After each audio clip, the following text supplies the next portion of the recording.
Well, hello and welcome to Literary as Feck with myself, Nicholas O'Shenanigans, and himself. Clive, or can't think of anything fun to say. Perfect. This is one of the many shows that Clive and I do. This is the one where we talk about books, Right.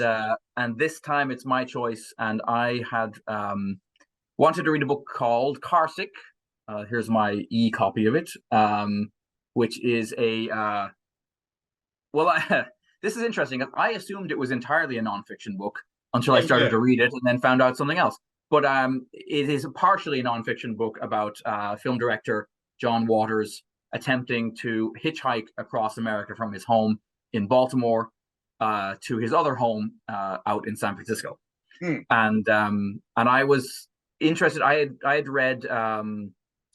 Oh shit! I should have probably looked this up. What is his really famous book that he wrote quite early in his career? Shock Value. Yes, yeah. I read Shock Value many years ago and thoroughly enjoyed it. Have you ever read? I have to. Sorry, the delay there. You haven't read Crackpot? I don't think so. No. Okay, that's also really good. I think I read Crackpot first actually, but yeah, if you like Shock Value, you'll love Crackpot as well. I've not read. He's got another one, isn't he, called Role Models? I haven't read that. Yeah, this reading this made me think that I just like to fill in the gaps. I'd like to just have all of John's books, I think, because for me, this not to get out, but this is 2 for 2. Even though I was a bit taken aback when I first started to read it and I realized that over half of the book, the first kind of half, is really a thought experiment. Yes, which I wasn't expecting.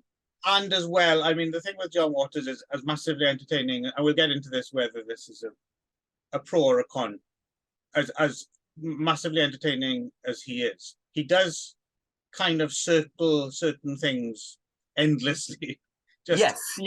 I mean, his obsessions really are just obsessions, which he just can't get. And if you ever follow, I mean, it's not his fault, I think, because I think what happens is, so there's a really good book called Camp America, which is about half of it's about John Waters and the other half is about the Kuchar brothers. It was one of the, oddly enough, I don't know if you had a chance because we were late with this episode. I put up a brief interim little video solo chat, and I was talking about the creation, when Creation Books had a run of film books, if you remember, Killing for Culture and all that stuff. It was one of those.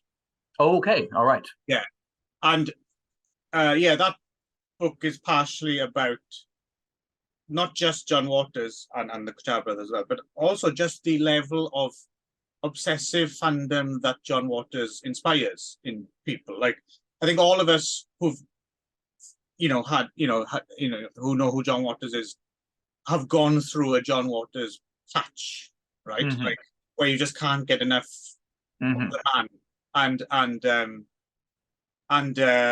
So it's not his fault. The thing is, because you seek out his interviews and stuff like that, you tend to hear some of the same stories. It's always fun to hear them. But now he's like, it's funny actually. He admits it in the book as well. He has become one of those like guaranteed to pop up in a documentary talking heads, isn't he? Yeah, absolutely. When's John Waters? There he is. Like, yes, yeah.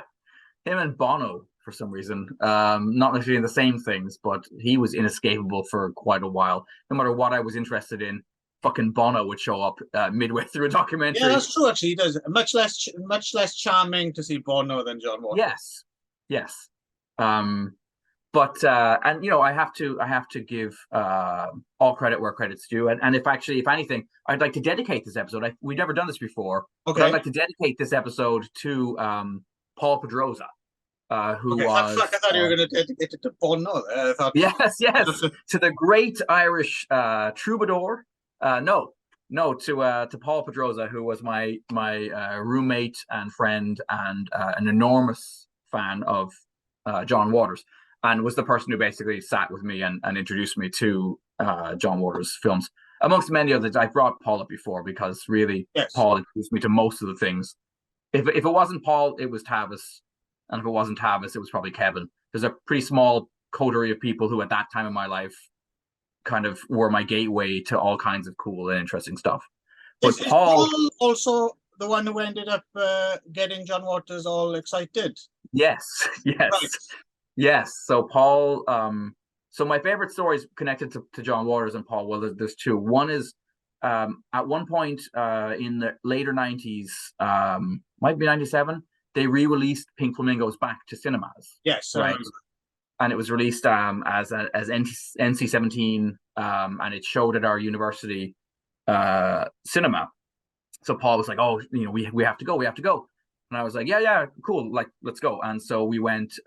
And Paul, this was when I was still kind of teetotal, but Paul had brought like a 6-pack of beer to the cinema and just kind of like smuggled it in under his jacket and sat there. And just in the first 20 minutes of the movie, just knocked them all back. And have you seen Pink Flamingos on a big screen? No, but I can see where you might be going with this. It's quite different than watching it at home Right. on your little 1990s television set. Like, for example, the singing asshole guy, Yes, right, with yes, the prolapse. When that thing is spread across, yeah. And it was like, I think Paul was in way over his head. I don't think he knew what he had gotten into when, and he'd seen the movie dozens and dozens of times, but he very nearly gave John Waters a standing ovation. Like he went green, and I was like, oh shit, Paul's gonna fucking throw up. But great, that's exactly what you want, right? I mean, yeah. But Paul also, yeah, famously, John came to, and so John's mum is from Victoria, British Columbia, which I didn't realize until 2 minutes ago when reading his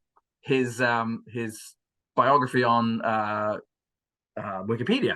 Yeah, so that's funny. So he was, I guess, in a way, he was back in a part of his family's history when he was there. He was doing a speech at the university. Paul went to see him, and Paul at that point, he was in a transitional phase. He was just coming out of his drape phase when it was all pompadour and like leather jacket and kind of like fake leopard print shit. And he was kind of segueing just into his like Mark Bolan like thing. And Paul's the only person I know who could pull it off because he's gorgeous. Like he's just a ridiculously beautiful guy.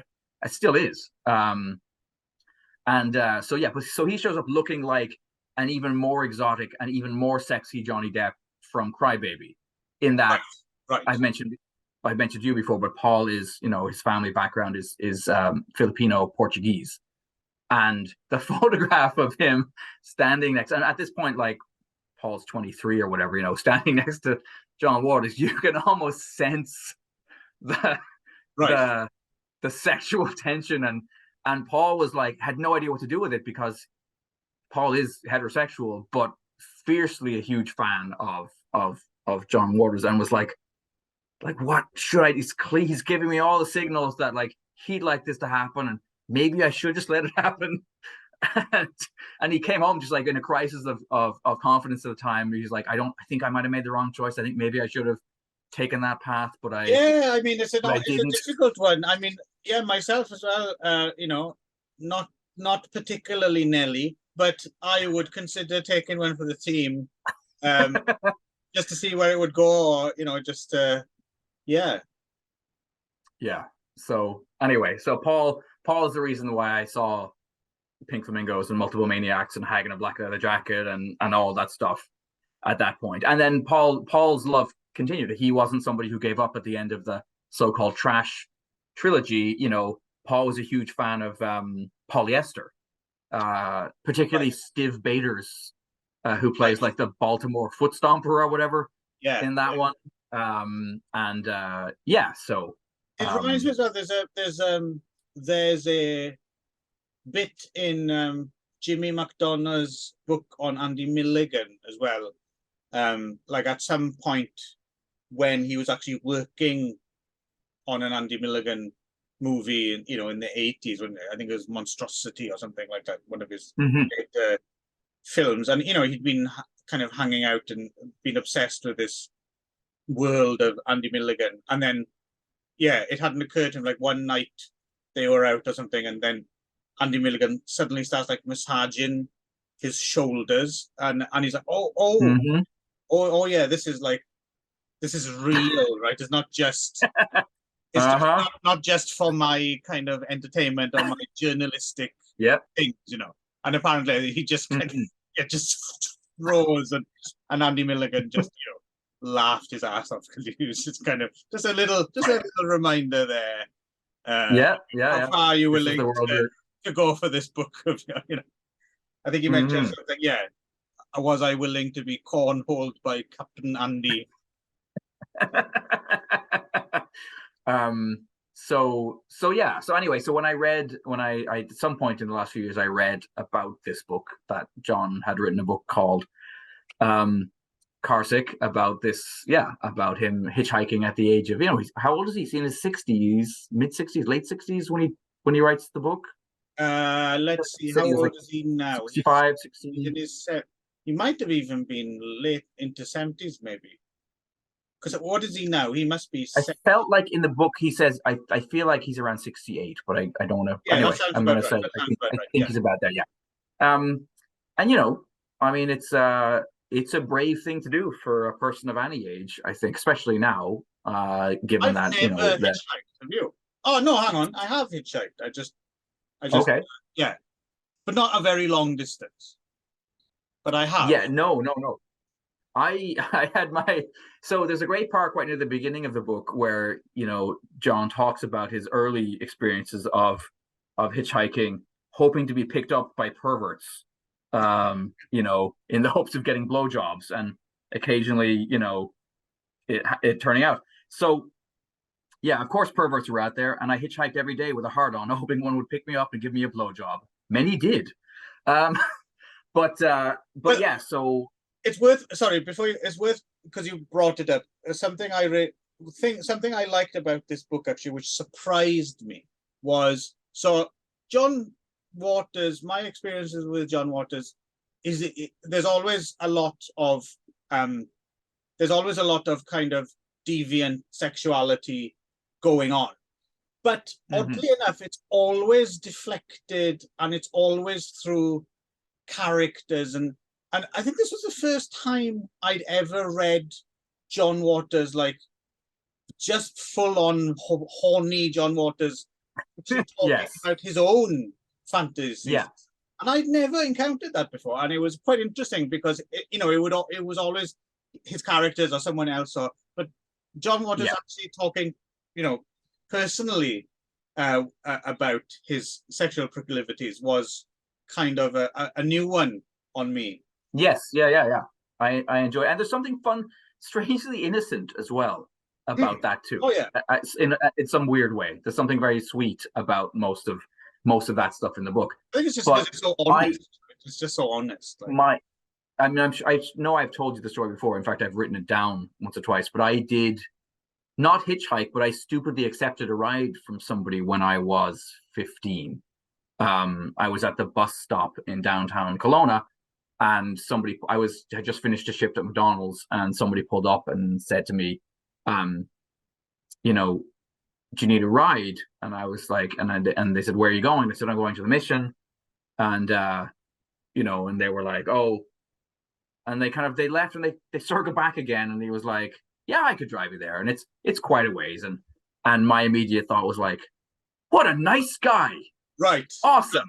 As Yes. opposed to, I'm in downtown Kelowna, not downtown of my colon, but this is Uh-huh. maybe a very rectum kind of obsessed start here. Yeah, so basically, he starts driving me back, and I would guess he was probably in his early 30s, kind of portly guy, and we're driving along, and he starts asking me kind of questions and stuff about school and things, and it all starts out fairly innocent, I guess, and then he starts to kind of probe a little bit, because at this point I have long hair and I have an earring and stuff, and he starts asking me like if people ever, make comments about that, or if people ever think that I'm gay or anything like that. And I'm like, no, not really. And I'm starting to get, this is a strange things for a guy in his early 30s to be talking to a 15-year-old kid in the car about. But he's not really aggressive. Like there's nothing kind of this, it's not particularly super scary or anything. And then he starts asking me, if I like to drink. And For some we reason, could. I'm imagining Peter. Is it Peter Graves in the airplane films? Have you ever seen a grown man nude before? Yeah. So yeah, something like that. Yeah, yeah. And so yeah, he basically says like, do you want to go to the beach? Like I can go grab us a six pack and we can go hang out, And I'm like, yeah, no, I think I'm all right. I think I'm just gonna yeah, I probably should. So anyway, yeah, I obviously, I ended up basically we were pulling up to a four-way stop near my place, and I was like, you know what, you could just let me out. You could just let me out here. And he was like, no, no, no, I will take you all the way right home. And I was like, I don't want you driving me up my parents' driveway and knowing where I live, because this has all gotten very, very weird. So I just, because he had to stop at the stop sign, I just basically jumped out of his car and was like, yeah, thanks, that was awesome, really nice of you, buddy, and just started walking towards my place. And then he started kind of following me and trying to conceal, like, we could totally go for that drink. Like, it'd be, hey, it's a sunny day, it's an afternoon, like it's a Saturday. And I'm like, yeah, yeah, no, it's really okay, buddy. And so I ended up deciding not to walk, because I could have walked to my parents' house. Instead, I walked past the turnoff from my road and down to where my high school was, and basically went into the school and around the back and kind of just hid out there until he just gave up his hopes. But the funny thing was, like, the next day I'm at school and I'm talking to my friend Mark Dickinson, who is a couple of years older than me, and he was the guy who made he was making movies that were being shown on like public access TV, the ones that I did back then, like or a year later. And I started telling the story, and he interrupts me. He goes, and I can't remember the guy's name, but let's say it was Bill. He was like, "Oh yeah, yeah, yeah, Bill, yeah, like who hasn't had that experience?" And I was like, "Oh, okay." And he's like, "Yeah, he's harmless, he really hopes somebody's going to take him up on the offer to go to that beach and have that beer with him." But so but I will say it did put me off hitchhiking, and that was the first and last time I got into somebody's car. How are the beautiful beaches of Kelowna? They're awesome. I mean, Okay. Okanagan Lake is gorgeous. Yeah, yeah. I might have had a great fucking time. Who knows? Yeah, he might have turned your head as well. Yep, yep. We'll never know. But I wasn't the right at the time. I wasn't the right audience for what he was pitching. So, but anyway, yeah. So that's my story. What's your story of hitchhiking? Oh, my hitchhiking story is very boring. I don't know. I think we hitchhiked one night because we'd missed the last bus to go somewhere. We hitchhiked all of, I don't know, 5 miles or something. And some people picked us up and they were nice. And they dropped us off. That's it. I might have had one other. It might have been, I can't remember what situation, but I have a feeling whoever that, it was, Nick. Yeah, no, I think I had one. I had one other, but like there's in Kelowna. If it's not Bill picking you up and trying to take you to the beach, it's probably somebody who wants to thump the Bible, like somebody who wants to talk to you about God. And so I had that experience too. And that, I think the combination, I was like, if these are the kind of rides I'm getting, I'm not interested in hitchhiking. Yeah, I suppose. Yeah, it's the price you pay, right? Like, yeah, ass, grass, or cash, or whatever it is. But yeah. So anyway, well, let's get into the book, I guess. Yes, that's a good idea. Yeah, let's talk about the book. So I think, what did you think when you started reading it and realized that, hang on, like, yeah, I moment of like, is this a bait and switch?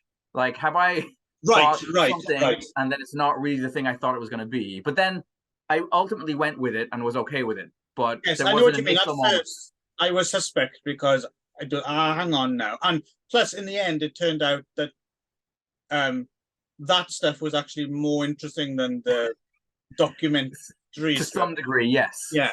Yeah. So we should probably So the way it's set up is John Waters decides to hitchhike, like you said, from Baltimore to San Francisco, and the book sliced into 3 sections. So the reason I mentioned Crackpot is because it reminded me of, there's a couple of chapters in Crackpot which are hilarious. One is called Puff Piece, the other one's called Hatchet Piece, and basically it's like a day. The Puff Piece is John Waters wakes up and has like the perfect day, and he lists like 100 things that he loves. And then Hatchet Piece is he wakes up and he has a shit day, and he like lists 100 things that he hates. Right. So a very similar setup here. So so his first is like his ideal, what's the best that could happen. And then there's the what's the worst that could happen, very much again Puff Piece, Hatchet Piece, and then there's actually what actually happens. So let's get into Puff Piece. Okay. So I'm just going to list. So basically, what happens to him is, first he gets picked up by a pot dealer who offers to fully finance his next film, Fruit Cake. A movie that never did get made in the end. Still, I remember reading somewhere, like, John Waters is kind of not keen on going the Kickstarter fan funding route, because he thinks he's a bit too old to be going around like cap in hand, at this point. Yeah. Rather just not bother. It still amazes me that someone won't finance a John Waters film. Well, they just have. So he has a movie right now in production. Interesting. Is it Fruit Cake or is it something else? No, it's based on that most recent novel he just wrote. The one that Darren. Liar Mouth. Yes, yeah. So apparently it's been optioned, and he's been so he's back in the game apparently. Right. So then, after that,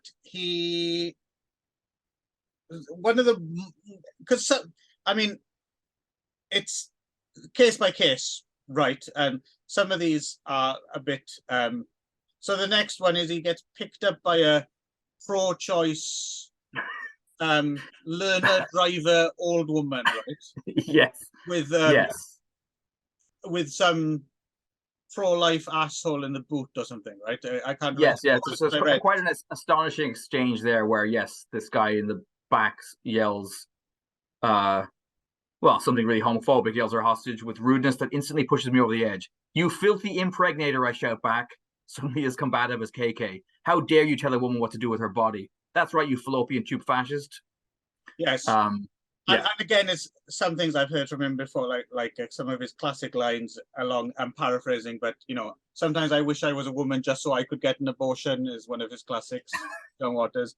And another one that pops up here, which I quite like, and I know I've read this somewhere, but obviously this is where he's finally found a place to slot it in. But there's I think this is something he overheard on the streets of Baltimore one day, was like, in like a mother crying or something, and a father and the little boy asking, like, "Why is mommy upset?" And his dad just says, "'Cause you're a little asshole."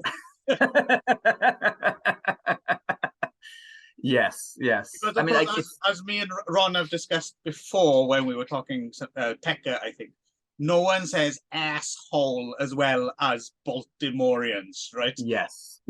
There's something delightful about the way they have a turn of phrase with asshole for some reason. It's worth mentioning that I think to people, if people know Baltimore at all, it's either because of John Waters or it's because of Homicide, The Wire, and The Corner, right? So it's in all ways Baltimore is kind of it's a rough place, and it's pretty impressive that John has stayed kind of so fiercely loyal to it. As it's funny because actually George Romero shows up later on as a character in this very briefly, or at least as a corpse. But in that same way that he had that kind of very strong sense of place that comes from being so fiercely loyal to Pittsburgh, right? The same is true for I mean, I guess all of those greats. The same goes for Herschel Gordon Lewis, right? They just had that kind of like they stuck to the Oh, place. I don't know. Well, Herschel Gordon Lewis isn't from Miami or Florida, right? No, no, no. But Miami is like it's almost another character in those films, right?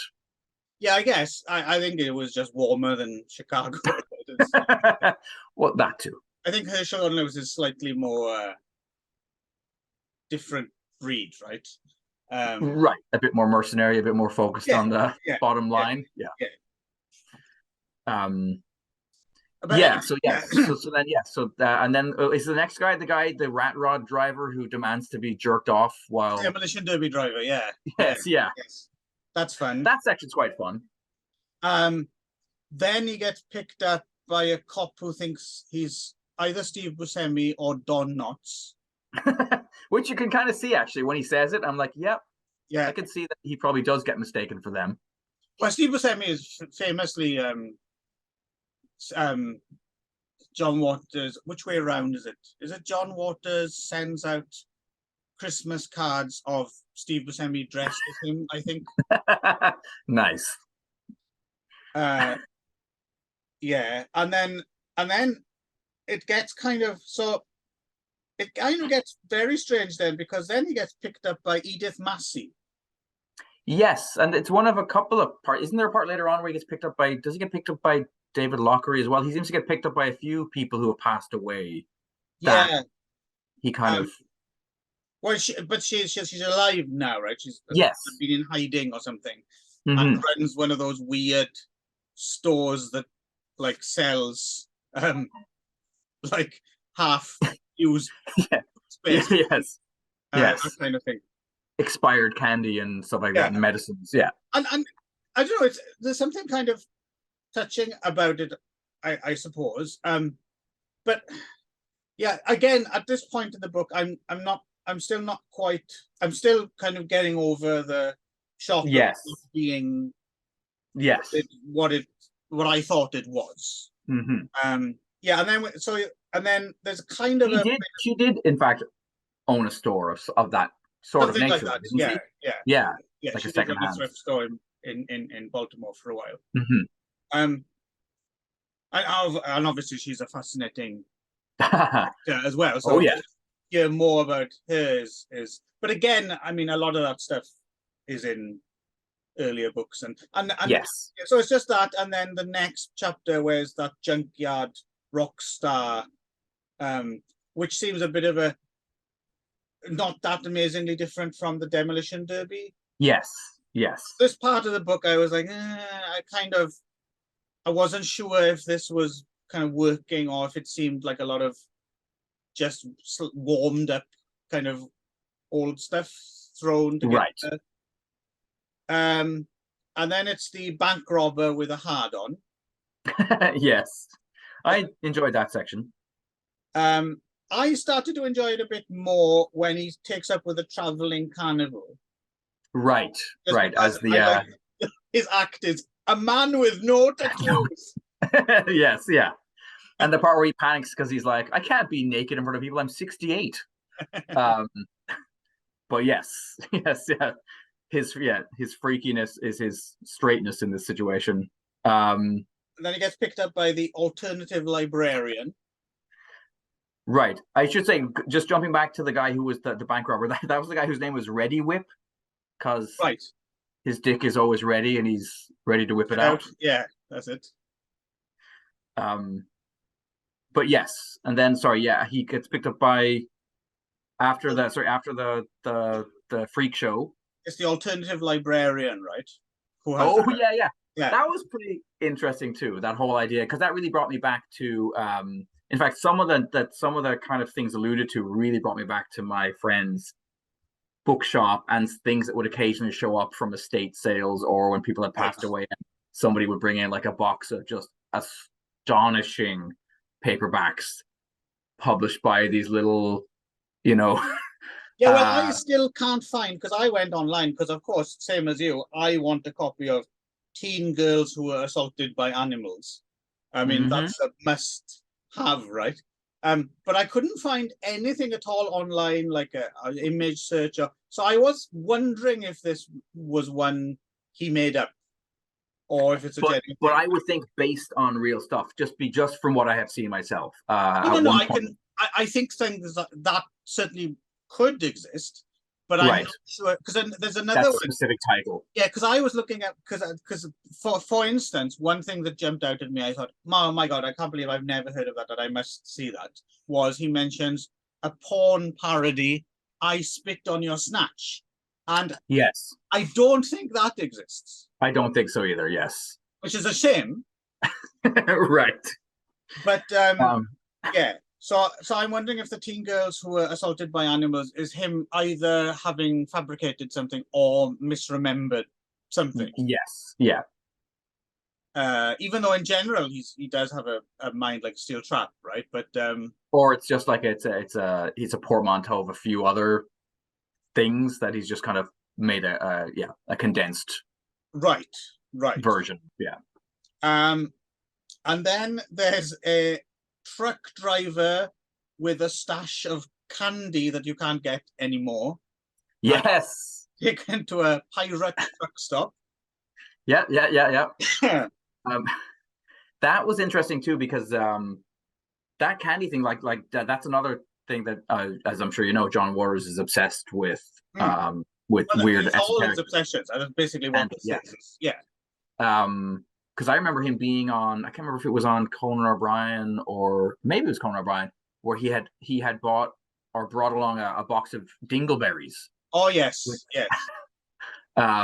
which yes, and then you could see that whoever the host was, it was just like, I don't even want to touch this. I wonder if anyone's ever clued him into because there's a chocolate confection here you can buy in Japan, right? Like a swirly chocolate thing, but they're called colon. Colon, yeah. Oh yes, I remember. I wonder if John Waters has a packet of colon he's been sent by it. I'm sure some Japanese fan has probably sent it to him. It's not candy, but there's also those fish-based wieners, which are called homo sausage, which is one of the greatest names for a product ever.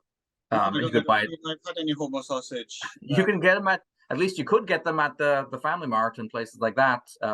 When I was there 10 years ago, I even bought one specifically to send to my sisters for Christmas once. But anyway, and then is this so? Then he goes to this this rockin' truck stop, and then when does he meet the guy who has sex with aliens? Is that this is the night where he gets picked up by a former porn star, Johnny Davenport, right? Okay. Who doesn't want to talk about his past at all, and they get seemingly abducted by UFOs, and then temporarily gets a magic asshole. Yes, from being sodomized by these aliens, and which then helps. And then he meets Connie Francis and her chauffeur, who have a flat, so he uses his magic asshole to fix their yes. Flat. And then we get and then we get a lot about basically John Waters gushing about Connie Francis. Yep. And then it's the that's right. And then he ends up kind of he takes a chance on, he's in a rest stop bathroom and he phones the number on the wall. Oh right. Gets a new boyfriend in the form of a knife salesman. Right.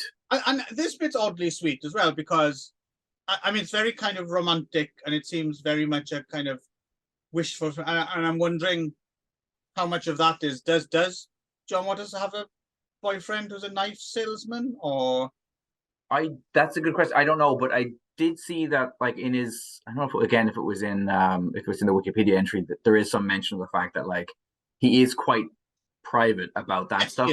He has had a long-term partner. I don't know if they still with that person, but that neither of them particularly wanted it to be, no attention to be drawn to the fact. Yeah. Oh, so but this seems as if it might be his little kind of it might be maybe the real person is, I don't know, a folk sales Right. or something, but I don't know, it just seemed a bit specific to me. So I'm wondering if it was, a love letter to someone. Somebody real, right? yeah. Yeah. So and it is kind of sweet in that way. That it seems like it's the one part of the book that seems that it isn't just him riffing on Yes. obsession of his. It seems like something else, right? And so so before we move, what did you make of this first kind of? By the time you got to the end of it and you got over the fact I mean, it's a very easy read. I found myself like racing through it, but yeah, I don't know. What did you make of it? Is this something? I think I had the same response probably that you had. I think that initially I was annoyed. Like it was my very first. I was like, "Wait, what is this? And how much of the book is this?" Right. And then I just was like, "Oh well, you know what? In for a penny, in for a pound. I'll just keep going, and see." And then yeah, I think the crazier it got, the more I enjoyed it. The more because at the beginning it seemed like it could be fairly well, what's the point?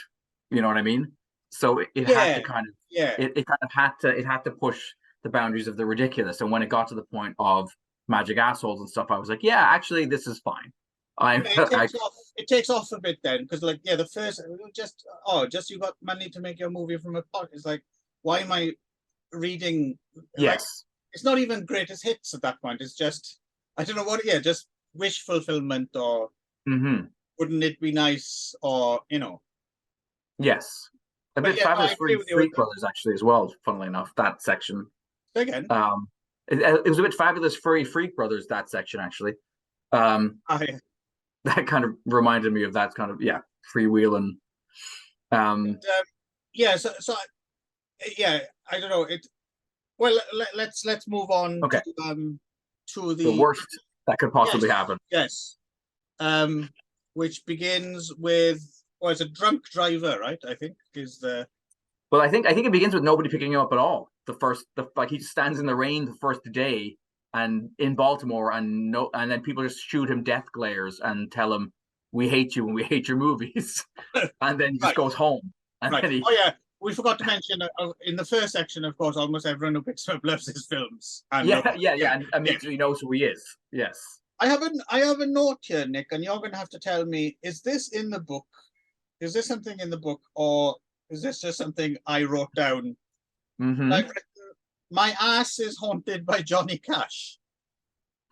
Is that in the book? I don't know. Because if it's not, I'm claiming that copyright. Yeah.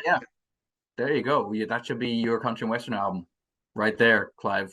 Yeah. Give us 8 songs. Get the guy from Pink Flamingos out of retirement, and see if we can get him to sing along. Bring a Fire would be perfect, right? I mean, there you go. Yeah. So he doesn't get for ages, and it's just it's not working, right? And he has to give up as well at some point, right? I think he doesn't just trudge back to his office or whatever, and then tries again the next day. Yes, and that's when he gets picked up by the guy who's a raging alcoholic who's got a gun in the car, and it's and then things got kind of interesting because I think, doesn't he then get picked up by an Uber fan? A super fan, yes. Now that's interesting. That was illuminating, I think. Because it would be ever so tempting if you ever did meet. Well, you have met John Waters, but I haven't. I have no, Paul. I didn't. Stupidly, I didn't go to the thing. Yeah. But you can imagine if you ever did spend time with, it would be so tempting to just mention things. Like I said, the man to yell his own dialogue at him. Yeah, the man inspires obsession in other people as well, right? Right. But yeah, no, I found that kind of interesting that it would be in this part of the Yeah. No, it's really, it's one of the more terrifying moments of the book, and then his crazy the fact that he seems to be a character out of one of the films, and then they go to his house, and his mom is even, you could see them being played by his stock Dreamlander actors. I think he Yeah. refers, yeah. And then, so even more interestingly, then I found this fascinating as well, a kind of act of contrition, because that's the thing with John Waters is he, because he obsesses about the same things again and again and again. Sometimes we read a little bit of like, you sense like, well, when are you gonna kind of move on, or when are you gonna kind of, but the Right. next chapter is illuminating, I think, because he talks about was it Gertrude Banishevsky? Was that her name? Gertrude Banishevsky Jr., the woman who locked up Sylvia Likens, and there's that whole book about it. Yes. The Basement, the Kate Millett book. Yes. Which I've not read. Have you ever read that? No, I haven't. No, but I was thinking that might actually be a book we might want to do at some point. But but again, I can't remember if is this in Crackpot? Maybe there's a whole section about, yes, he was obsessed with that book, and he threw a theme party where everyone had to read the book, and he had a cake with whatever she had carved in her stomach. I'm a filthy pig or something. Or whatever. I remember reading that section of so I must have read that book actually, because I remember reading this, unless it's in. That might be in, I think, when Shock Value was republished, there might have been a foreword or something, or. Okay, yeah, because I'm sure I've read and I remember being like, that seemed, a little much for me. Yeah, and the Manson family stuff as well. The kind of the connection to Tex Watson and that kind of, it's all a bit like. Icky. Well, it's interesting that obviously John Waters it's almost like an act of contrition, this chapter, isn't it? Yeah. Because he is just confronted. Oh, you think this is fun?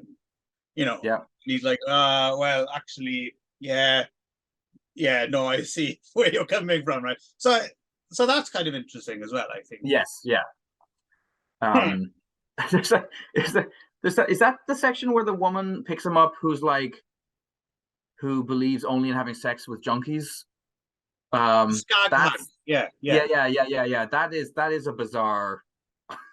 a bizarre section. Some people she boasts, stabbing her thumb at her chest like a limp dick. And you have the right to your desires, I timidly agree, praying she'll change the subject. Then we get a militant vegan, sports fan, and chain smoker. Yes, yeah. And saltpeter, spelt wrong or not? This is when I'm always struggling with. Saltpeter, isn't saltpeter spelt salt, Petre, rather than the name Peter? Or is it interchangeable? It might be one of those words that's spelled, but I think I may have seen it both ways. Right. But yeah, so this is hang on, is that when he ends up in jail? No, well, no, at some point he ends up on a chain gang, right? Right. Because isn't he fed saltpeter there, I thought. It's in the prison food. Right. Yes. Okay. If he's spelling it wrong, he might be spelling it right. Right. Where do you go? When I mean, because we're always writing about saltpeter, right? There. Well, yeah. Goes by, how do you go? Do you go Petra or Peter? I honestly don't know. I don't think I've ever written it out. In my life, I don't think I've ever written the word saltpeter. Because there's another one coming up. There's another one coming up later, which ties into, but we'll get to that. Another spelling. Okay. But, he ends up again fetishistically having to collect used condoms along the side of the road, right? Right. And I know it's a fetish because it's interesting. I am in my head. I immediately switched from imagining John Waters picking up used condoms on the side of the road and put Shu Chi in his place, and immediately got a hard on. So it's definitely a fetish thing. I think he also ends up drinking that guy's pee as well, right? The guy, because he believes that, like, because his body's a temple, that his piss would be, you know, that's right. You're lucky to get a swig of his piss out of a bottle in a car. Yeah. Yeah. I drank another man's piss once, and it wasn't good. I'm glad you brought that up. It feels like we really probably should tell that story now, Clive. I don't know if you want to. I mean, I don't know when it's going to come up again, but yeah, it feels like this is the story that Clive told me quite early in having met him.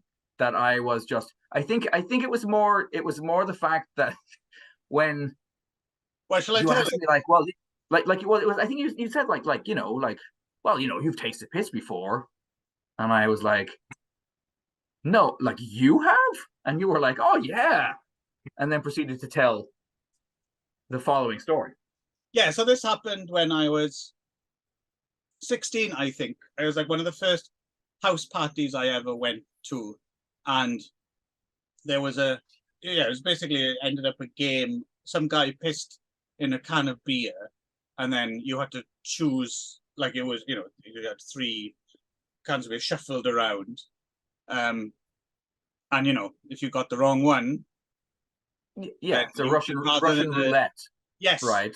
Rather than delicious beer, it would be less delicious piss. So I went first, stupidly, and immediately I touched the can. Oh, fuck, it's warm. So then, piping hot, fresh from the bladder.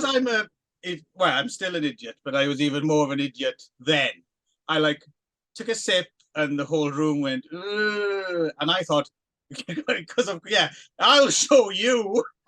And I thought I would, I'd freak them all out by downing the can of warm piss, which I think I got about halfway through. So, like, 250 milliliters. And then immediately had to run to the toilet to vomit.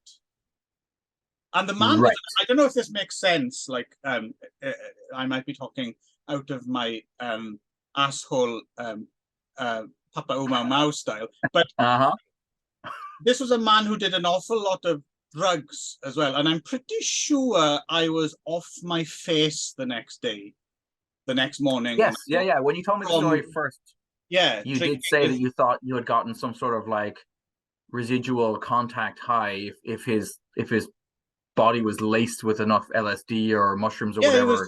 I mean, that is where you expel that stuff, right? Yeah, and the next morning I just remember rolling around on the carpet, like, laughing at the fucking test card or something, just like high on piss. It's definitely if you're looking for a new high, kids, find someone who takes a lot of hallucinogens, get them to piss in a can for you, and you too can have an awesome story just like mine to tell your grandchildren. I think that when we've finished this episode, we should send a link to John. John might enjoy this episode.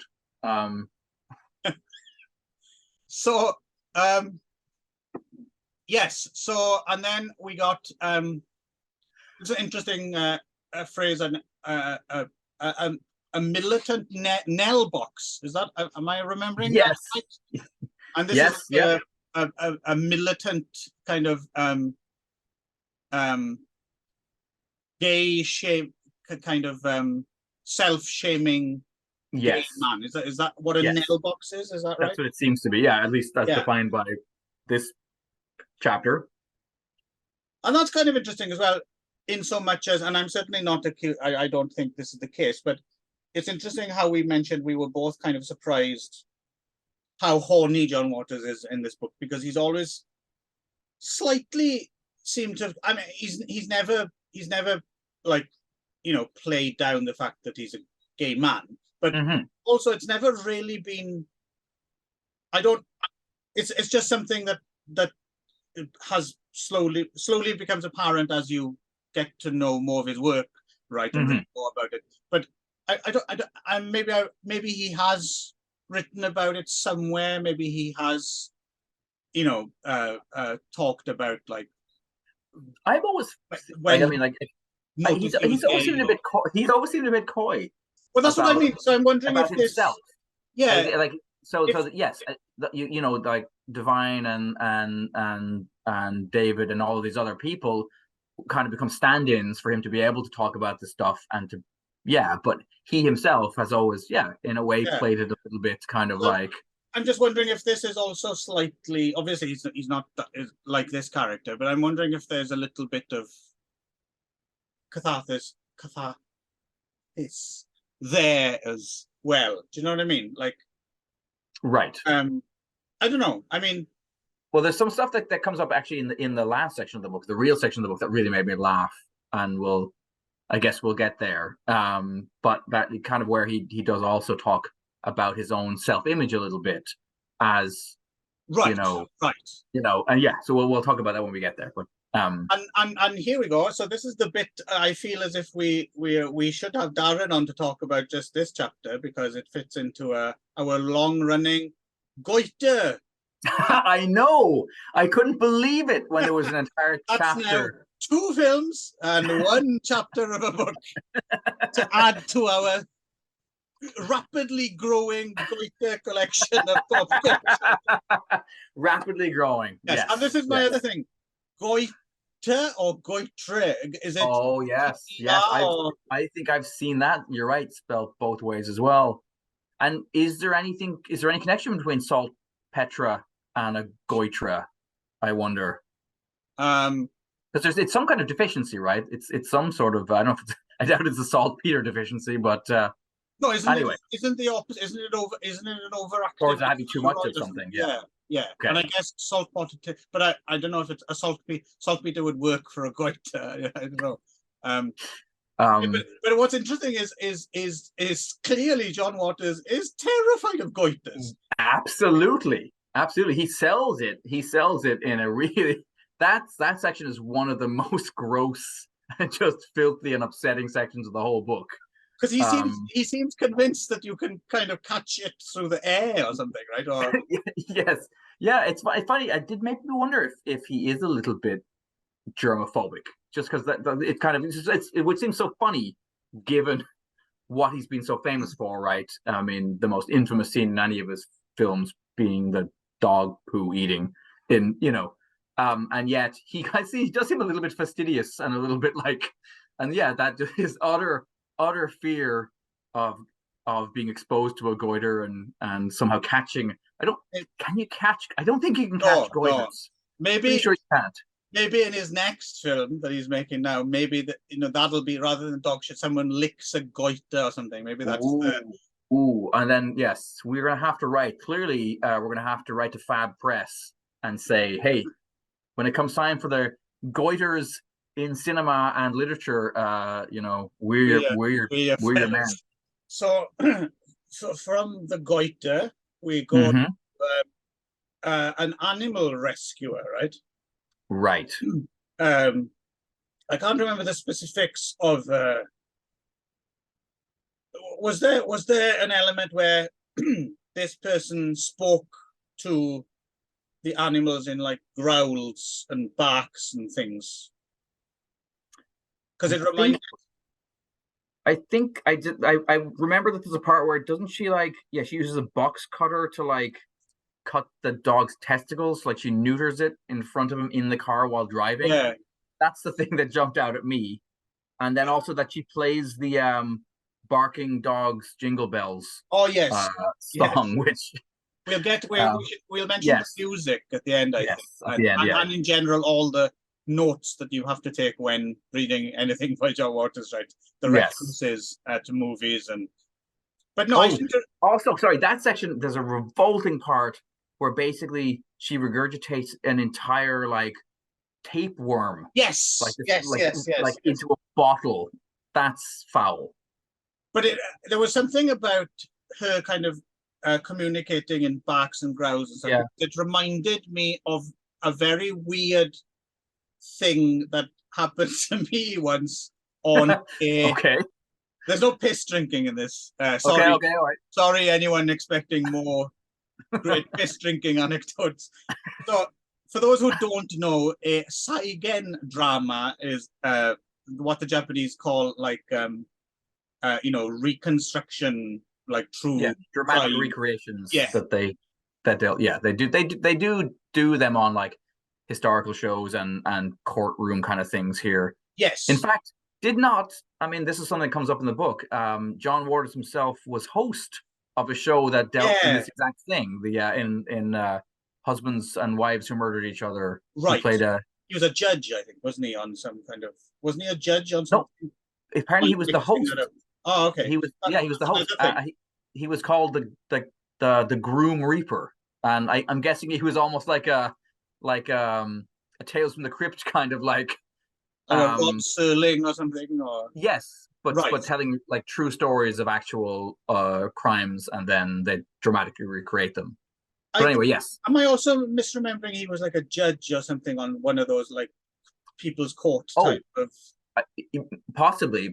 He's also been a judge on like RuPaul's Drag Race and stuff like that as well because of his connection to Devon. But anyway, so yeah, dramatic recreations done for Japanese.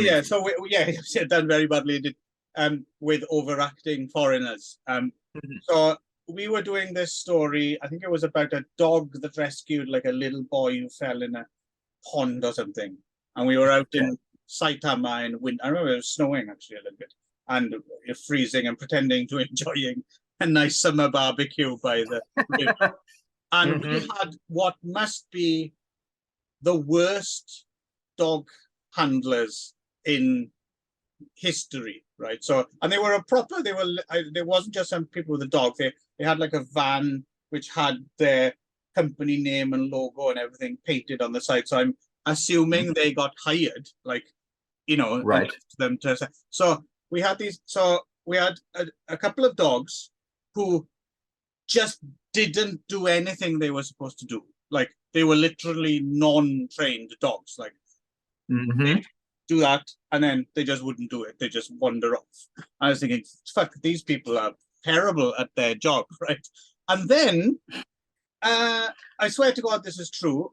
After a while, one of these fucking dog handlers gets down on their hands and knees. I'm not making this up. I have witnesses to back this up. And start going, whoa, whoa, whoa, and barking at the dog in the hopes that the dog will understand what he's saying. And of course didn't. And this would go on for the rest of the day. The dog wouldn't do it at all. And all of a sudden this guy would randomly start going, whoa, whoa, like a crazy person. And then later on in the day, I had gone at this point. Apparently they had to get a cat to do something. The cat wouldn't do anything. At which point this same man started making chicken clucking noises for some reason. And the crazy thing is, because we didn't get any of the shots we wanted that day, we were called back like a week later to do reshoots at the same place. They hire the same fucking dog trainers. And another day of dogs not doing, the same dogs not doing what they're supposed to do, and a crazy man going around. I know this sounds like I'm making it up, but this happened. I didn't. I believe you. It almost sounds like it was some kind of work release program or something for people who, needed support or something. Yes. That's what got me was very why bizarre. did they hire the same people again? Like once bitten, not twice shy, I guess. Did they we promise next time? Yeah, the dogs will hit their marks. Don't you worry. We'll have a good talk with them. I've been chatting, haven't I? Oh, yeah, that's brilliant. Anyway. Okay. Yeah. So yeah. And then so this was interesting to me as well. Was he's picked up by a biker, right? Right. And what interested me about this is there's a little kind of casual aside where he mentions and kind of seems to allude to agreeing with him as well. he mentions Quentin Crisp, Yes. saying that bikers were naturally superior beings. Yes. I found this kind of it because I couldn't quite get my head round like where he's coming from with that. I don't know. I'm guessing, is it just like the kind of don't give a fuck kind of attitude? The true wild man. Real man, yeah. Yeah. It's kind of interesting. I don't know enough about Quentin Crisp. But no, actually, I've never read The Naked Civil Servant. Again, maybe something to kick down the road for played by John Hurt in the film. John Hurt in the movie, which I can imagine. And then maybe in a sequel too. Didn't he come back and play the role many years later? That sounds about right. Yeah, and I've heard so. Yeah, and I can imagine John Hurt being a really good player. Yes. Okay, so then Child Snatcher. The who? Sorry. There's a Child Snatcher. Oh yes. Right. Who's also a cult film hater, right? Right. And is this the last one? Is this the last? I think so. And then the bit that really surprised me was John Waters ends up going to hell, where they play "It's a Wonderful Life" on an endless kind of. Yes. I was actually quite surprised by this because, I mean, I haven't seen it for a long time, but I would have thought John Waters would have quite liked "It's a Wonderful Life" because it's one of those films that I think it has that reputation of, it's a wonderful life and it's going to be on endlessly at Christmas or whatever. But then when you actually sit down and watch "It's a Wonderful Life," it's actually a really good and quite dark and grim film. Yes, right? Yes. I would have like Sound of Music or something would have made more sense. Yeah. I was kind of surprised to see him rag on it, unless he has a very specific reason for disliking it. Yeah. Yes, and that's kind of it. He actually does. Yeah, he actually does die. Oh, actually, one thing that excited me was when he does go to over his shoulder. I see awful people from my. So this is when God gives him the thumbs down. I see awful people from my past, mean nuns from Sunday school, ignorant Christian brothers who discouraged my interests in high school. I see Cardinal Sheehan. I don't know if that name jumped out at you, but I was like, they're Baltimore Irish Catholic Cardinal, Cardinal Sheehan. Yeah, that's something I meant to note and look up later on. A relative, mayhaps? Yeah, I mean, because one of the things that's interesting is John Waters is like me, like technically Catholic, right? In as much as he went to Catholic school, and he does say, I think it's in one of the books or it's in one of the interviews where he said, like, for all of the issues he has with it, and anyone who went through that system has with it, he does say, like, it gives you a flair for the drama. Yeah.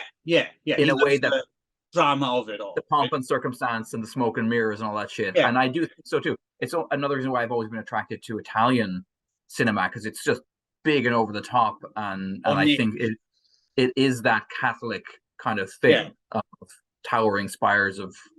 Well, the other thing he says as well is, in some ways, he's glad he was raised Catholic because that means sex will always be dirty.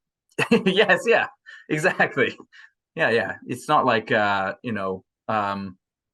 it like Graham Chaplin, who could, if you wanted to, go down and buy one of those French ticklers and right. Yes. But my John Thomas. I can't remember who plays the wife in that, but she's like Eric Idle. Is it Eric Idle? Yes. Yeah. Why don't you then? And that basically ends the second thought experiment, the worst possible set of rides he could get, and then we finally, at like 60%, at least if you're judging it on an ebook, into the book, we actually get to the thing I bought or thought I was buying, which is John Waters actually attempting to thumb rides from Baltimore to San Francisco. Right. And also the only segment of the book I didn't actually write any notes on, because it's kind of quite it's not a boring read, but it's an uneventful read, I would Yes, say. possibly. I mean, maybe because he set the possible bar so high in the first two sections. There's obviously no way the real trip could. Well, I mean, of course it could. I mean, it could have been the last we ever heard of John Waters. Right. You never in the U.S. Oh, anywhere you never know, right? Getting in people's cars. It's interesting to me that, like, for example, how old is his mom?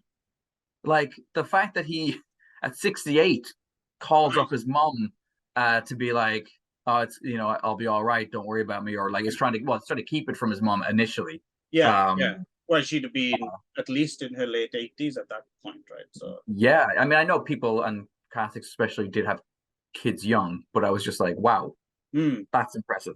um but Yeah, it's funny. I enjoyed it. It was a bit more heartwarming than I expected it to be, which I kind of liked. I think maybe because he'd kind of gotten the filth and trash out of the way with in that first section of the book. There's a few moments that are quite genuinely moving. Like there's quite near the yeah. beginning, there's an old farmer who just thinks he's like a homeless guy and attempts to give him like $10, and John Waters is like mortified by the Right. fact that Right. like and like really like moved, and then it Yeah. happens again. There's an old not an old there's like a I don't know if she's a Filipino or she's some sort of immigrant lady, or Mexican lady, who quite a bit further in, she's a mother of small kids, also attempts to give him money, Mm. and I think successfully gives him money, yet he's passing it off to somebody else. Right. But just the common decency of like middle American people is regardless of their politics and whatever else, and the fact that they may well be the people who voted for Trump the year after this book was written, but they're still decent people in a one-to-one situation. Yeah. But I mean, that's not exactly a. I mean, that's not exactly a revelation. I mean, not to me at least, No, but no, for sure. but no, I see what you're saying. It's yeah, it's heartening, I suppose, to a certain extent, and it's kind of, yeah, he truly has become the filth elder, right? Getting picked up by that band who are like Right. a third Yes, his there's a age. couple They're like like, that. oh, it's John Waters. Cool. But how many people Yes. aren't quite sure that's not John Waters? He wouldn't be hitchhiking. That's probably Yeah. Steve Buscemi or Don Knotts or someone who looks like that can't be John Waters. Exactly. Yeah, it's interesting in that way that John Waters has become such a almost like a cartoon character. Like he's so iconic, right? With his kind of slightly Right. gawky kind of Yes. beanpole with the pencil thin mustache. And he literally, I mean, he literally did famously, right? I mean, he's in that episode of The Simpsons, which Right, many people right. primarily know him from more than anything else. Yeah, yeah. Maybe they've never even seen the real him and they're surprised he's not Yes, yellow. But exactly. Um, yeah. it's interesting in a way. It's like it's almost like not a person hitchhiking. It's almost like a brand, like Mickey Mouse hitchhiking or something. Right. But then it's interesting. He's picked up by plenty of people who don't know who the hell he is, and he's just a 68-year-old, Delusional fairly man, I think, right? Like, yes, of course you direct films. yeah, exactly. Yeah, and John, as I mean, he jokes in the book, as I said, like that he's not the butchest guy, right? That he's somebody you're probably going to figure out pretty quickly is gay, or in that general whatever sphere of things. And so again, just the fact that, like, and again, middle American people, that he never has that experience. He never, where he kind of writes it in that the bad section of the book, where he worries a bit about whether he's going to come up against sort of rank prejudice, homophobia and like gay bashing and stuff, and that there's no sign whatsoever. The only issues he has are people who are a bit grumpy about the fact that, like, you shouldn't be hitchhiking, like it's illegal and stuff. There's a few kind of nosy. The thing is, I think a lot of that stuff only comes out when it's a strength in numbers thing as well, right? And people kind of a lot of people who would be very strident in a crowd uh, don't have the nerve to voice. Yeah, I their also think it's quite feelings. hard to hate people one to one. Yeah, exactly. You know what I mean? I think it's something that it's much easier to hate in generalities. And I think when you meet people, people are people, and you're confronted by their humanity. Right, right. But again, that's not, you know, a striking revelation or anything. Sure. Yeah, but no, I'm trying to just kind of, as much as I can. So as much as I kind of enjoyed reading the book, I was also, I'm just trying to approach it as a non John Yeah. Waters fanboy, right? So it's weird in a way. I'm not quite. So on the one hand, it's, if you are a John Waters fanboy, it's almost not satisfying just because there's a lot of recycled stuff that you've heard already before. know. So it's a little Right. bit of like a greatest hits that you've heard a few too many times. Right. And then, but I'm not sure if it really would. Do you think it would work for someone who's unfamiliar? Would it be a good entry point to John Waters? I'm not sure if it really works like that either. I think you have to have a certain familiarity. I don't know. It's difficult for me to judge because I am so overly familiar with Yes. Yeah. about the man, that it's difficult for me to kind of approach it as its own thing, like Right. as a book, Yes. and whether I would recommend it or think it's good or who I would recommend it to. Do you have any thoughts on? Yeah, I mean, I found it, like you mentioned before, very easy to read. Yeah. I found it almost, it was like it almost read itself in a way. Yeah, yeah. And so so my complaints are I don't know, they seem trite or something, or like mean spirited or something. But I do agree with you in general. I kind of agree with you that it's not quite maybe what I hoped it would be. And yeah, I think obviously if you have seen all of John Waters' films and watched him interviewed and read a couple of his other books, you're definitely going to get a sense of deja vu. Well, I'm just trying to imagine. But I enjoyed spending the time. I enjoyed spending the time in the thought experiment. I enjoyed spending the time on the road. Also, having done a fair amount of driving back and forward across the US and Canada multiple times, there's something kind of like comforting about the general shittiness of like Applebee's and Days Inns and Holiday Inn. Like all of that kind of stuff was very easy for me to imagine, and yet it seems like John, because he's been inured a bit by his success. A bit of a bubble, isn't he? Yeah, he has it's probably been quite a while since he's had to kind of stay in a dingy little shitty off-ramp, motel that has like crappy, pancakes that come off of a conveyor belt and stuff. Right. And there's something nice about that. It's amusing how horrified he is by, fairly standard fare, right? It's like, yes. Which is funny. He at least has the sense of humor about him, because that's the one thing with John is, his shtick would only get old or would get on your nerves if he became self-important, right? And he never has. That's what I kind of like about it is he's the first person that would say to himself, "Oh, stop being a fucking old puff." Like he's the first person who would complain about himself, right? There is this line, I'm trying to find it, but I don't know if I can find it. I may have to just paraphrase it, but where he's attempting to make a sign. Yes, with a box. Yes. Am I so queer? Am I so gay that I can't even make a sign without accidentally ripping it? Yes. And I was like, I laughed out loud because I was like, me too. I wouldn't immediately assume that was an issue with your sexuality or being gay. But it's also because it comes from him, right? Like, yes, it's not someone else saying, no, exactly. Put that box down, you fucking puff. It's him saying it himself, right? Which is, I know.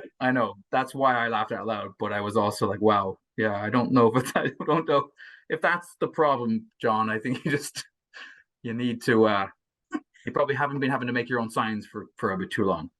But anyway, yeah, no, no, yeah. Yeah, so yeah, I know what you mean. It's very difficult to take again. I'm just because I'm trying to imagine like an alternative. So for us, the reason we are such John Waters fans is because the first thing we knew of John Waters would have been like, yeah, Pink Flamingos or Shock or Hairspray, or just so. But I'm not sure if this was my introduction to John Waters, it would be like coming in the wrong.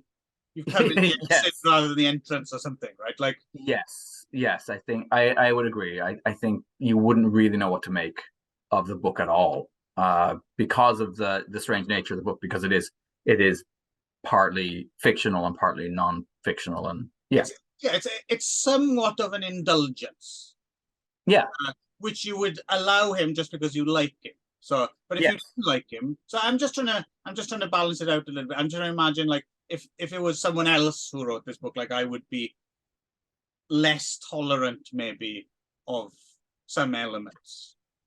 Right. Yes, but I also would feel more like it's a waste of my.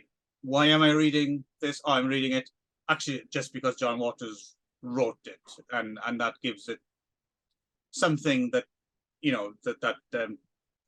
I would be maybe less forgiving if it was someone else had written it that I wasn't so enamored of.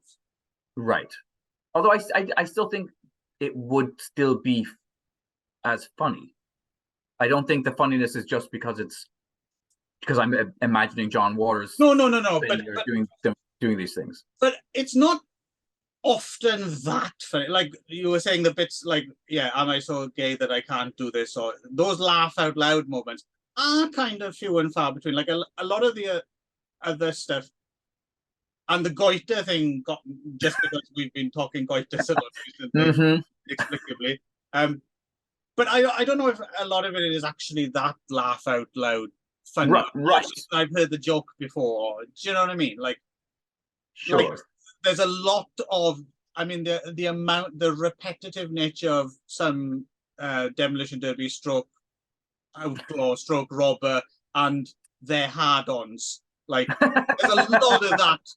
I don't mind that, but I'm just saying it doesn't maintain its humor value after that's only funny for a little while, right? And then it's a little bit, it feels more just like someone just, well, like I said, the whole used condom thing, right? Just put a gender switch in it, and if that works for you, then you realize, oh yeah, this is fetish, Again, nothing wrong with that, but it's just, anyway, it is.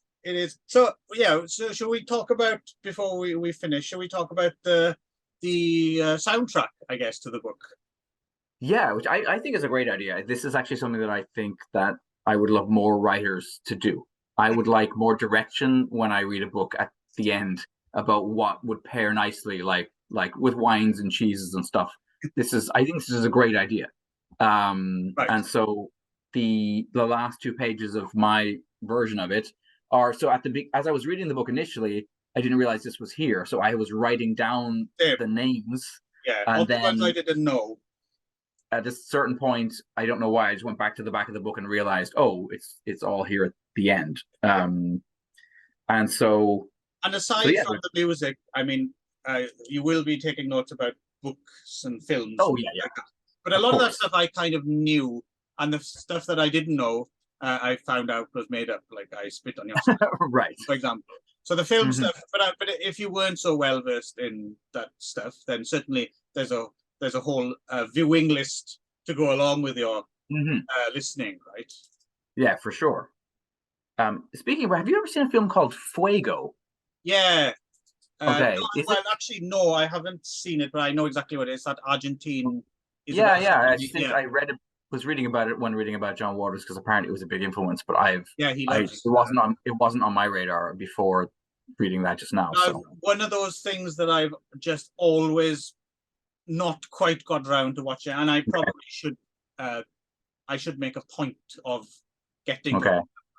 because it's not just Fuego. I think that Argentine director made a whole bunch of kind of interesting. I think some people sometimes compare him a bit to like a Russ Meyer. Yeah. Okay. Well, maybe we'll figure put a that way in to, Film Crack or something further down the road. But yeah, so what surprised me actually about this was sorry to interrupt. If you're looking for because you probably own it and you might have just forgotten it's in there. Mondo Macabro, the book, the Argentine chapter has some stuff about. Oh, okay, about him. There you okay, go. There's your starting point, maybe. Okay. So what I was surprised was, I have that device. It's actually not in this room, so I can say her name. But the Amazon Music thing that I can talk to and say play songs. I was amazed by how. Speaking of which, shouldn't someone bring out a John Waters Baltimore version of that, which is called The Asshole? So you just go, hey, asshole, what's the time? Yes, they should. Yes, they should. But almost all these songs were on there. I was kind of surprised. There's only one or two. The Giggler wasn't. Okay. But virtually every other song on here, like including like the Transfusion by Nervous Norvus and stuff, which is my favorite. I mean, I knew that one. I think I've even put it on some of these. Right. But that is a great. It's just a dude with kicking a microphone for the drum beat as well, basically, right? Yes. Yeah. It seemed like the kind of thing that Mark E. Smith might have done a cover of in one of his. Oh shit! Well, there you go. Of course he did. Yes. Yeah. Alongside of I'm a Mummy. There's even footage of him singing it with that guy whose name I'm blanking on, Blaney, he did some records with. In that documentary, it's not repetition, it's discipline. There's okay. Him singing. What I love about the Nervous Novice, I mean, it's a great song. I like Nervous Novice anyway. What I really like about it is how contrived can you get with the rhyming? Like, where's he going to go? Yes. Put the blood to me, blood. What is it? Put the fluid in me, Louis, is one of my favorite words. Yeah. And there's like, what is it? Give me the Crimson Jimson.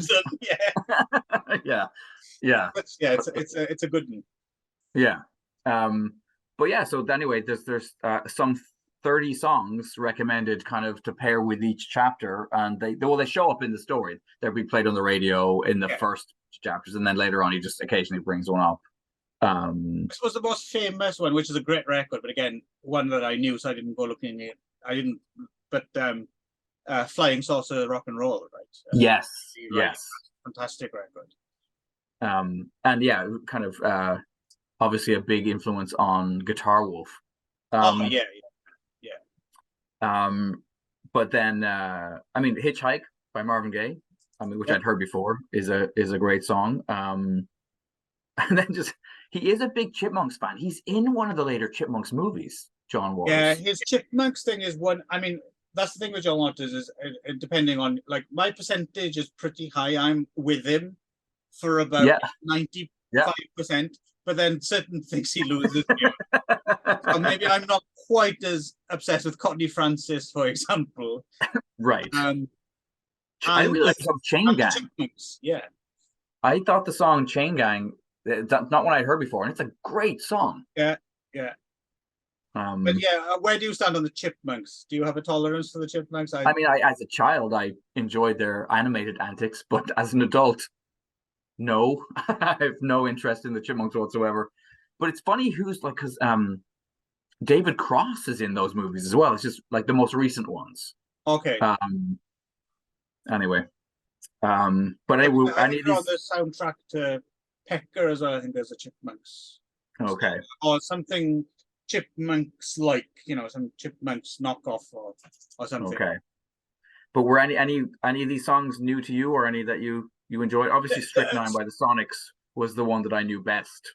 Yeah, there were ones I didn't know, but none of them. I listened to all the ones that I didn't know, and I was kind of surprised. I thought there might be one like, oh my god, I can't believe this hasn't been. But I mean, they were all pretty good. but they didn't jump out like some of the stuff on, well, for instance, all his other, like Pecker, Pinkton, they all have at least one or two like where have you been or my songs. Yes, yeah. Like Woohoo by the Rocketeens or something like that, or way back in some of the surf instrumental stuff on there, and but there was nothing. But that's not his fault. That's just because I'm older and more of a good collector. Yeah.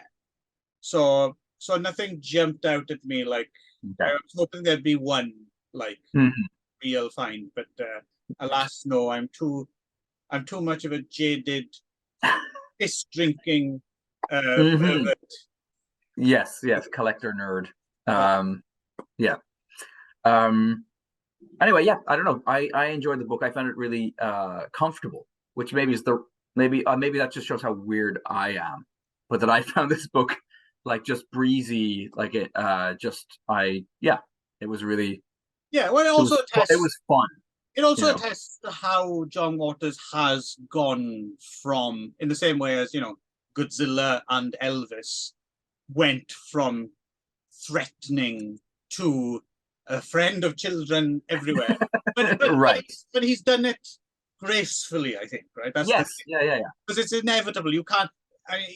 He's written about this himself. Like, he was saying, I think it's in the introduction to Shock Value, maybe, when he talks about, it's sexy to be a drug addict when you're a teenager, but like if you're still one in your 50s and 60s, there's something wrong with you. It's not, so you do have to find a way to, you can't avoid, you can't avoid mellowing out.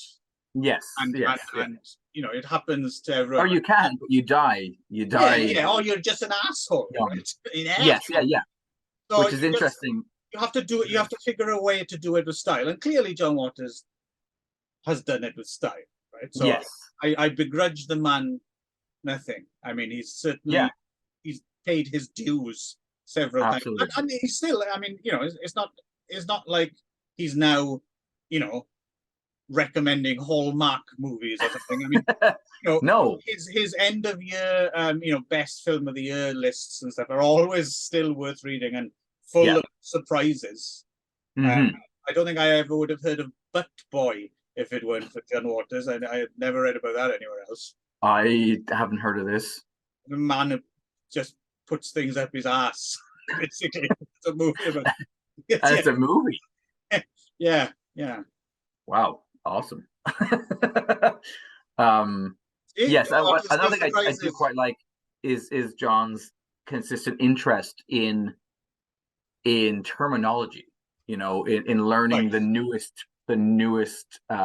words for whatever people are into. Yes. Fetish wise, like that, because that's just fun. There's one in here, isn't there? Like, I forgot where it was, a blouse or a flannel or something. It's like a very specific, like a gay bottom dominator or something. And that's something that goes right back in his movies as well, like to the earliest ones. There's always terminology in a John Waters movie where I'm like, what did that person say? What was that word they used? It's a great bit. I think it's again, maybe the introduction to Shock Value, when he's looking back and he's talking about when his parents went to see maybe Multiple Maniacs. And like the one thing that got to his mother was the shrimping, the toe sucking scene. And she's like, how could you think of that? There's no such thing. There's no such thing. Yes. Oh, is that the one where poor Divine gets rosary beads shoved up? Yes, that's Multiple Maniacs, which is now on Blu-ray, which just, that's the first time I heard that Multiple Maniacs is on Blu-ray. That's just like, wow, how times have changed, right? Yes. I'm sure it's the Criterion version. I believe there is some of that. It is Criterion. Yeah, it is Criterion. Yeah. Perfect. Right. Okay. But we should probably fuck off, should we?